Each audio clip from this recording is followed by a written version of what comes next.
Khowai Subhash park Kali মন্দিরে এবার বিশেষ পূজা অর্চনার আয়োজন করা হয়েছে। ভক্তদের উপচে পড়া ভিড়। তবে ঐতিহ্যবাহী কালী পূজা এবং চণ্ডী মহাযজ্ঞ ৬৫ বছরে পা দিয়েছে। পুজো এবং মহাযজ্ঞের পরিচালনা করবেন বেনারস থেকে আগত ১০৮ স্বামী উসিমানন্দ মহারাজ। ক্লাবের পক্ষ থেকে সমগ্র খোয়াইবাসী এবং রাজ্যবাসীর উপস্থিতি কামনা করছেন।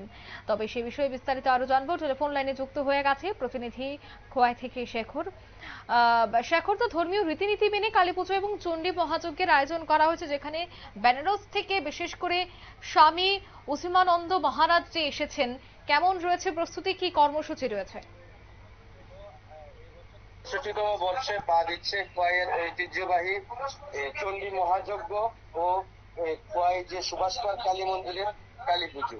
সেখানে এই বছর না, প্রত্যেক বছর এই যজ্ঞ এবং এই কালী পুজো সমস্তটা নিয়ন্ত্রণ করেন বেনারস থেকে আগত ১০৮ স্বামী অসীমানন্দ মহারাজ এবং ওনার সাথে অন্যান্য পুরোহিতরা।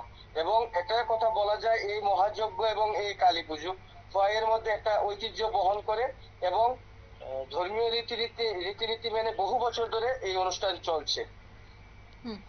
একদমই, অসংখ্য ধন্যবাদ তোমাকে। অর্থাৎ ধর্মীয় রীতিনীতি মেনেই এই পূজার্চনা শুরু হয় এবং এখনো চলছে। স্থানীয়দের মধ্যে উৎসাহ এবং উদ্দীপনাও বেশ লক্ষণীয়। এই মুহূর্তের সংবাদ এ পর্যন্ত। আমাদের পরবর্তী নিউজ এবং আপডেট দেখার জন্য অবশ্যই চোখ রাখবেন শুধুমাত্র নিউজ ভ্যানগার্ডের পর্দায়। ধন্যবাদ।